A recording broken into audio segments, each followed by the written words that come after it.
কাঁচা আমের সিজন থাকতে থাকতেই কাঁচা আম দিয়ে বানিয়ে নিন মিক্সড আচার। নমস্কার বন্ধুরা, আপনারা দেখছেন সুব্রত অর্চনার রান্নাঘর। আজ আমাদের রান্নাঘরে হচ্ছে কাঁচা আম দিয়ে মিক্সড আচার। বাজার থেকে আচার না কিনে খুব সহজেই কি করে বাড়িতে মিক্সড আচার বানিয়ে নেবেন, সেটাই হলো আমার আজকের রেসিপি। এইভাবে মিক্সড আচার বানিয়ে আপনারা কিন্তু বছর জুড়ে সংরক্ষণ করতে পারেন। আসুন দেখে নেওয়া যাক আমার আজকের রেসিপি মিক্সড আচার আমি কি করে বানিয়ে নিচ্ছি।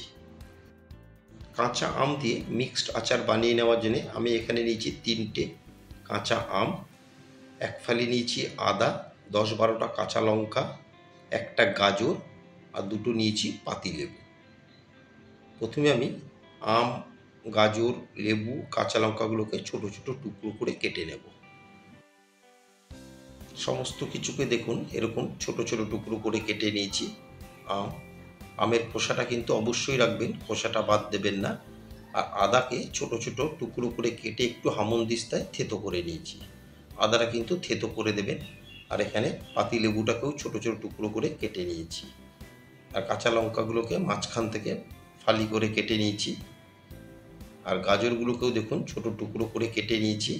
এখন একটা কাঁটা চামচ দিয়ে এইভাবে আমি প্রত্যেকটা গাজরের গায়ে একটু ফুটো করে দেবো, যাতে ভিতরে তেল মশলাগুলো যায়। এইভাবে সমস্ত গাজরের পিসের গায়ে কিন্তু একটু ফুটো করে দিতে হবে।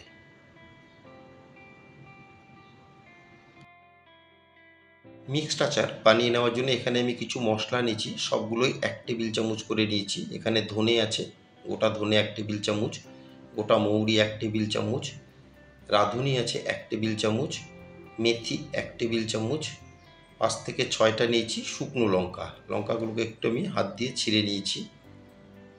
আর এখানে 1 টেবিল চামচ আছে জোয়ান, 1 টেবিল চামচ নিয়েছি গোটা জিরে, 1 টেবিল চামচ কালো জিরে, আর 1 টেবিল চামচ নিয়েছি কালো সর্ষে। আমি কিন্তু কোনো আমচুর পাউডার এতে ব্যবহার করছি না, যেহেতু আচারে আমি লেবু দিচ্ছি। মশলাগুলোকে ড্রাই রোস্ট করে নেব। সেই জন্য একটা ফ্রাই প্যান গরম করে প্রথমে দিয়ে দেবো আমি গোটা ধনে, গোটা মৌরি,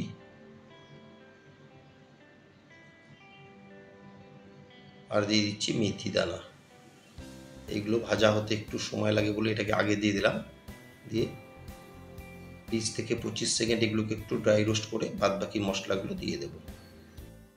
20 থেকে 25 সেকেন্ড ড্রাই রোস্ট করে এখন আমি বাদবাকি মশলাগুলো দিয়ে দেব।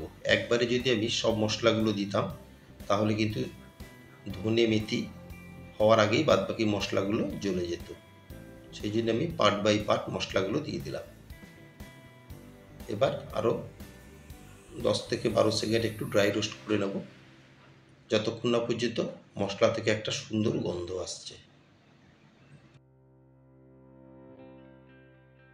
মশলাগুলো থেকে খুব সুন্দর একটা গন্ধ আসছে। এখন গ্যাসের ফ্লেম অফ করে একটা প্লেটে আমি নামিয়ে ঠান্ডা করে নেব। ঠান্ডা হয়ে গেলে এর একটা ডাস্ট বানিয়ে নেব।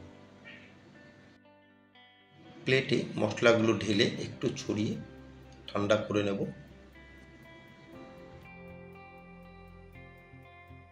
মশলাগুলো নামিয়ে গরম ফ্রাই প্যানের মধ্যে আমি কিছুটা পরিমাণে নুন দিয়ে দিচ্ছি, যেই নুনটা আমি আচারে ব্যবহার করব।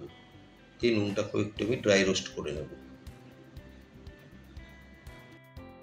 নুনে কিন্তু ময়েশ্চার থাকে, এভাবে যদি একটু ড্রাই রোস্ট করে নেওয়া যায় তাহলে নুনের ময়েশ্চারটা চলে যাবে আর আচারটা বেশ অনেক দিন ধরে সংরক্ষণ করা যাবে। অপরদিকে মশলাটাও কিন্তু ঠান্ডা করে নিয়েছি। এখন একটা মিক্সিং জারে মশলাটা তুলে একটা ডাস্ট বানিয়ে নেব।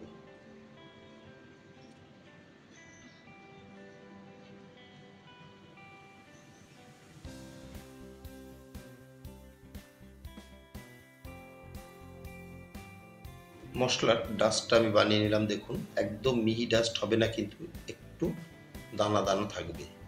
আচারের মশলা কিন্তু একটু দানা দানায় থাকলে ভালো হয়।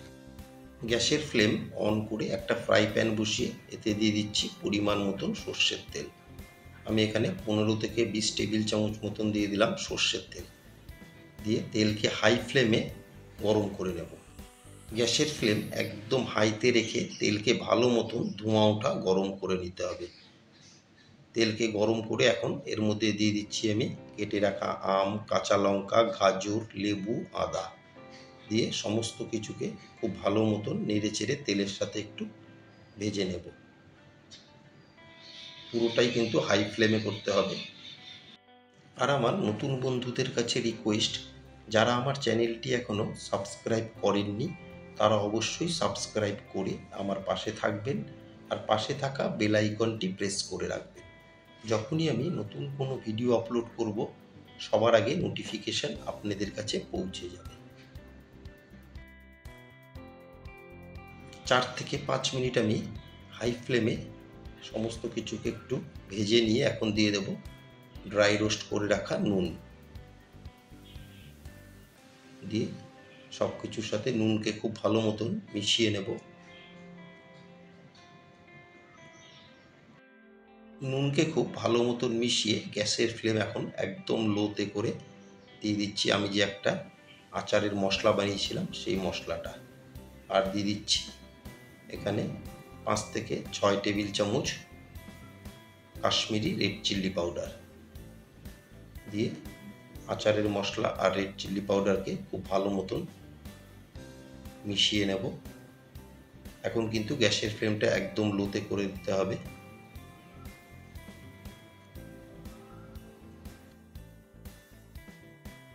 আমার আজকের রেসিপি মিক্সড আচার আপনাদের কেমন লাগলো অবশ্যই একটা কমেন্টের মাধ্যমে জানাবেন। যদি কোনো অংশে ভালো লেগে থাকে একটা লাইক, শেয়ার আর ছোট্ট করে একটা কমেন্ট করতে কিন্তু ভুলবেন না। মশলাকে খুব ভালো মতন মিশিয়ে এখন দিয়ে দেবো বড় টেবিল চামচের 3 টেবিল চামচ চিনি। এই আচারটা কিন্তু একটু টক মিষ্টি ঝালই হবে। দিয়ে চিনিকেও খুব ভালো মতন মিশিয়ে নিয়েছি দেখুন।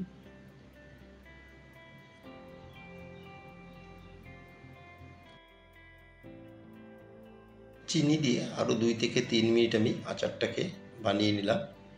এখন আচারটা যাতে বছর জুড়ে সংরক্ষণ করে রাখতে পারি সেই জন্য দিয়ে দিলাম হাফ কাপ ভিনিগার। দিয়ে ভিনিগারকেও খুব ভালো মতন মিশিয়ে আরও 2 থেকে 3 মিনিট রান্না করে নিলেই কিন্তু আচার তৈরি হয়ে যাবে।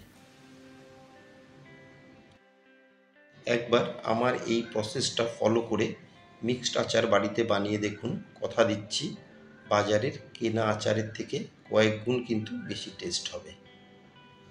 ভিনিগার দিয়ে আরও মিনিট 2 আমি রান্না করে নিলাম। এখন গ্যাসের ফ্লেম অফ করে আচারটা ঠান্ডা করে নেব। 2 ঘন্টা পর আমি ফিরে এলাম। একটা কাঁচের শিশি নিয়েছি, এর ভিতরে দিয়ে দিচ্ছি 2 টেবিল চামচ কাঁচা সর্ষের তেল। দিয়ে সর্ষের তেলকে খুব ভালো মতন শিশিরের গায়ে মাখিয়ে নেব। সবসময় যে শিশিতে বা ডাব্বাতে আপনারা আচার সংরক্ষণ করবেন তার গায়ে কিন্তু এভাবে কাঁচা সর্ষের তেল একটু মাখিয়ে নেবেন। এর মধ্যে এখন একটা স্পুনে করে আমি আচারটা দিয়ে দেব।